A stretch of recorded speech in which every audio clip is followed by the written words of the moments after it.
କ'ଣ ସାଙ୍ଗମାନେ ଆପଣମାନେ ଜାଣିଛନ୍ତି କି ହ୍ୟୁମାନ ସାଗରଙ୍କର ଆତ୍ମା ଏବେ ବି ତାଙ୍କ ସମାଧି ପାଖରେ ଘୁରି ବୁଲୁଛି।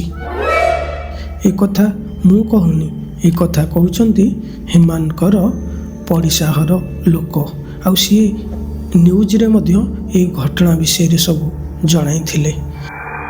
ଆଉ ସେ ଜାଗାକୁ ମଧ୍ୟ ଯେଉଁ ଜାଗାରେ ହ୍ୟୁମାନ ସାଗରଙ୍କୁ କବର ଦିଆଯାଇଥିଲା ସେ ଜାଗାକୁ ତାଙ୍କ ମା ମଧ୍ୟ ଯାଇଥିଲେ। ଆଉ ସିଏ ମଧ୍ୟ ସେମିତି କିଛି ଫିଲ୍ କରିଥିଲେ।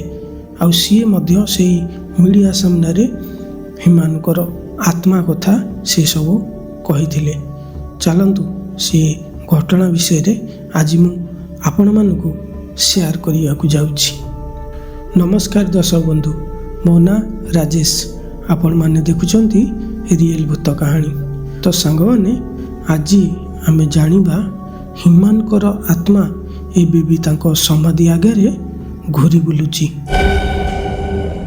ସେତେବେଳେ ଟାଇମ୍ ହୋଇଥାଏ ସନ୍ଧ୍ୟା 8ଟା ସମୟରେ ତାଙ୍କ ସମାଧି ପାଖରେ ଗୋଟେ ଘର ଅଛି। ସେ ଘରଟି ହ୍ୟୁମାନଙ୍କର ପଡ଼ିଶା ଘର।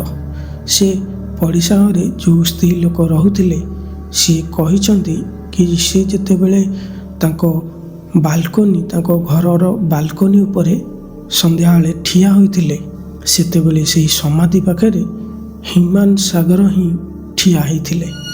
ମାନେ ଏତେ ଭୟଙ୍କର ଦୃଶ୍ୟ ସିଏ ଯେତେବେଳେ ଦେଖିଲେ ସେତେବେଳେ ସିଏ ମିଡ଼ିଆ ଆଗରେ ମଧ୍ୟ ଏ ଘଟଣା ସବୁ ବିଷୟରେ ଜଣାଇଥିଲେ।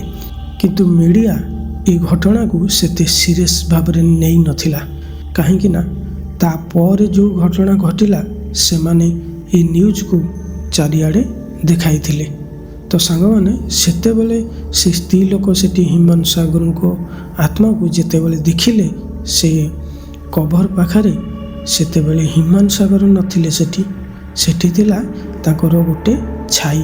ମାନେ ପୁରା ଡିଟୋ ହ୍ୟୁମାନ ସାଗରଙ୍କ ଭଳିଆ ପୁରା ଦେଖାଯାଉଥିଲା। ତ ସାଙ୍ଗମାନେ ସେମିତି ଆଉ ଗୋଟେ ଦିନ ତାଙ୍କ ମା ମଧ୍ୟ ସେ ଜାଗାକୁ ସନ୍ଧ୍ୟା ସମୟରେ ତାଙ୍କ ପୁଅକୁ ଦେଖିବା ପାଇଁ ଯାଇଥିଲେ। ଆଉ ସିଏ ମଧ୍ୟ ସେ ସମୟରେ ଫିଲ୍ କରିଥିଲେ କି ତାଙ୍କ ପଛରେ କେହି ତ ଜଣେ ତାଙ୍କ ପଛରେ ଠିଆ ହୋଇଛି। ମାନେ ତାଙ୍କୁ ଏମିତି ଲାଗୁଥାଏ କି ତାଙ୍କରି ପୁଅ ହ୍ୟୁମାନ ସାଗର ତାଙ୍କ ପଛବାଟେ ହିଁ ଠିଆ ହୋଇଛନ୍ତି ଆଉ ଯିବା ଆସିବା ମଧ୍ୟ କରୁଛନ୍ତି। ତ ସାଙ୍ଗମାନେ ଏହି ଘଟଣା କିଛି ମିଥ୍ୟା ଘଟଣା ନୁହେଁ। କାହିଁକି ନା ତାଙ୍କ ମା ମଧ୍ୟ ଏହି ଘଟଣା ସବୁ ନ୍ୟୁଜ୍ରେ ମଧ୍ୟ କହିଥିଲେ।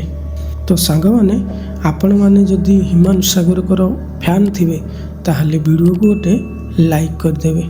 ଆଉ କମେଣ୍ଟ ବକ୍ସରେ ହ୍ୟୁମାନ ସାଗର ନାଁ ଲେଖିବାକୁ ଜମାରୁ ଭୁଲିବେନି। ତାହେଲେ ରହୁଛି, ଦେଖାହେବା ଆଉ ଗୋଟେ ନୂଆ ଟପିକ୍ରେ ଆଉ ନୂଆ କାହାଣୀରେ। ସେ ପର୍ଯ୍ୟନ୍ତ ମୋତେ ବିଦାୟ ଦିଅନ୍ତୁ। ଜୟ ଜଗନ୍ନାଥ।